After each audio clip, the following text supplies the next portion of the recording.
जुन्या फौजदारी प्रक्रिया संहितेचे कलम 311 प्रमाणे पीडित व्यक्तीला तिची साक्ष झाल्यानंतर पुन्हा साक्षीसाठी बोलवता येईल का?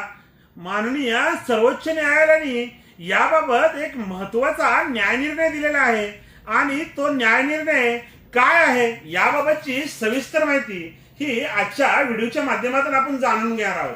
कोर्ट कचेरी या युट्यूब चॅनलवर आपल्या सर्वांचं स्वागत आहे. मी आपला वकील मित्र विशाल गावडे. चला तर मग कायद्याचं म्हणजे तुमच्या फायद्याचं बोलूया. माननीय सर्वोच्च न्यायालयामध्ये एक केस दाखल झाली होती. त्या केसमध्ये एका महिलेचा 5 वर्षामध्ये 4 वेळा जबाब झालेला होता व आरोपीतर्फे पुन्हा ट्रायल कोर्टामध्ये एक अर्ज देण्यात आला की 94 प्रश्नांची उत्तरे पीडितेकडून घ्यायची आहेत, म्हणून 311 प्रमाणे तिला परत साक्षीस बोलवण्याचा अर्ज देण्यात आला आणि तो अर्ज खालील कोर्टाने आरोपीचा अर्ज मंजूर केला आणि मंजूर केल्यावर सरकार पक्षाने सदर अर्जाच्या विरोधात माननीय सर्वोच्च न्यायालयामध्ये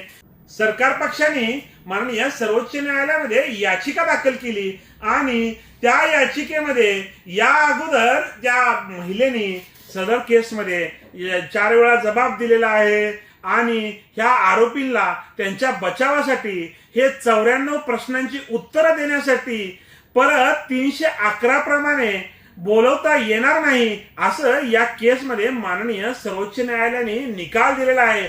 आणि त्या केसचं नाव आपण आज जाणून घेणार आहोत की त्रिपुरा राज्य विरुद्ध पन्ना अहमद आणि निकालाची तारीख आहे 26/5/2026. तर दिनांक 26/5/2026 रोजी त्रिपुरा राज्य विरुद्ध पन्ना अहमद या केसमध्ये माननीय सर्वोच्च न्यायालयाने एक निकाल दिलेला आहे की बाबा ज्या केसमध्ये एका महिलेला बोलवलं होतं, तिचा 4 वेळा जबाब झाला होता, 4 वेळा जबाब झाल्यानंतर परत आरोपीने जुन्या फौजदारी संहिते कलम 311 प्रमाणे अर्ज दिला की त्या महिलेला परत बोलावं, परत तिचे काही 94 प्रश्न या आरोपींच्या त्यांना विचारायचे होते आणि त्या प्रश्नांची उत्तरासाठी खालील माननीय न्यायालयाने तो अर्ज मंजूर केला. परंतु सरकार पक्षाने त्या अर्जाच्या विरोधात माननीय सुप्रीम कोर्टामध्ये याचिका दाखल केली आणि त्या याचिकेमध्ये आरोपीला त्यांच्या बचावाखाली त्रुटी भरून काढण्यासाठी साक्षीदाराला पुन्हा साक्षीला बोलवता येणार नाही असा महत्वाचा निष्कर्ष नोंदवलेला आहे.